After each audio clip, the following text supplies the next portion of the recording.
नेपाल एक शांत और सांस्कृतिक देश अपने प्राकृतिक सौंदर्य और सांस्कृतिक धरोहर के लिए प्रसिद्ध है। लेकिन 2006 में नेपाल के एक छोटे से गांव कुकुरमारा में जो अपराध हुआ उसने पूरे देश को हिलाकर रख दिया। इस घटना को आज भी नेपाल के सबसे भयावह अपराधों में से एक माना जाता है। घटना की शुरुआत कुकुरमारा गांव, जो काठमांडू से करीब 100 किलोमीटर दूर स्थित था, अपनी शांतिपूर्ण जीवन शैली के लिए जाना जाता था। यहाँ लोग एक दूसरे को जानते थे और मिलजुल कर रहते थे।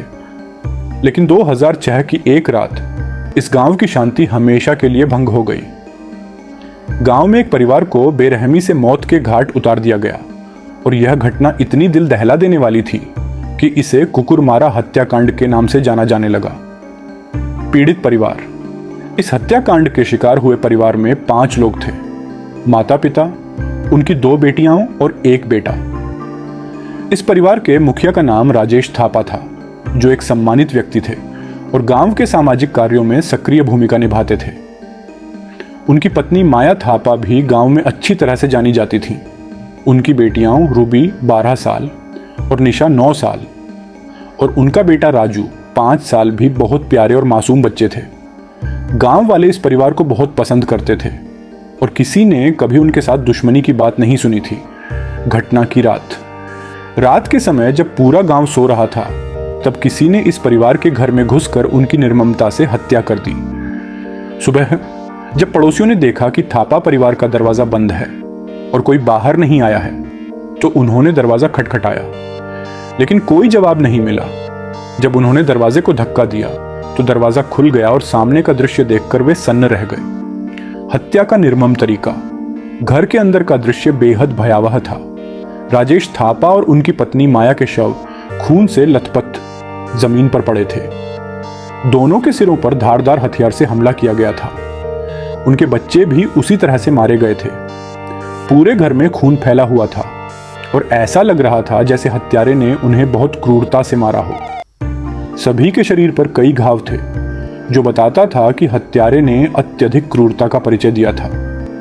पुलिस की जांच। इस भयानक हत्याकांड की खबर फैलते ही पुलिस और जांच एजेंसियां तुरंत गांव पहुंच गईं। पुलिस ने इस मामले की गंभीरता को देखते हुए विस्तृत जांच शुरू की। जांच के दौरान पुलिस ने गांव वालों से पूछताछ की, लेकिन किसी ने भी इस परिवार के साथ किसी तरह की दुश्मनी या विवाद की बात नहीं बताई। पुलिस ने यह भी देखा कि घर के अंदर कोई चोरी या लूट का संकेत नहीं था। इससे साफ हुआ कि यह हत्या किसी निजी दुश्मनी या रंजिश के तहत की गई थी, न कि लूटपाट के इरादे से। मुख्य संदिग्ध। जांच के दौरान पुलिस की नजर गांव के एक व्यक्ति कैलाश खड़का पर पड़ी।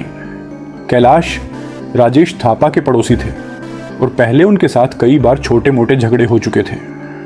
पुलिस को शक था कि कैलाश ने किसी निजी दुश्मनी के चलते इस हत्याकांड को अंजाम दिया हो सकता है, लेकिन कैलाश ने हत्या की बात को साफ साफ नकार दिया और कहा कि वह उस रात गांव में ही नहीं था। मामला उलझता गया। कैलाश खड़का की अलिबी और ठोस सबूतों की कमी के कारण पुलिस को कोई मजबूत सुराग नहीं मिला। गांव वालों के मुताबिक कैलाश की राजेश से रंजिश तो थी, लेकिन वह इतना क्रूर कदम उठाएगा, इस पर सभी को संदेह था। इस वजह से पुलिस की जांच और जटिल होती गई। मामले का समाधान और अज्ञात रहस्य। कई महीनों की जांच के बाद भी पुलिस को कोई ठोस सुराग नहीं मिल पाया। हत्यारे का कोई पुख्ता सबूत या गवाह नहीं मिला। समय बीतता गया, लेकिन कुकुरमारा हत्याकांड एक अनसुलझी गुत्थी बनकर रह गया। पुलिस ने अंततः मामला ठंडे बस्ते में डाल दिया और हत्यारे का कभी पता नहीं चल पाया। आज भी इस गांव के लोग इस घटना को याद करके सिहर उठते हैं। गांव के बुजुर्ग कहते हैं कि रात के समय थापा परिवार की आत्माएं गांव में भटकती हैं और न्याय की गुहार लगाती है। कुकुरमारा हत्याकांड आज भी नेपाल के इतिहास का सबसे डरावना और अनसुलझा अपराध बना हुआ है। निष्कर्ष। कुकुरमारा हत्याकांड न केवल नेपाल के एक छोटे से गांव की शांति को भंग कर गया, बल्कि यह भी दिखाता है कि कैसे अपराध कभी कभी बिना किसी सुराग के रह जाते हैं।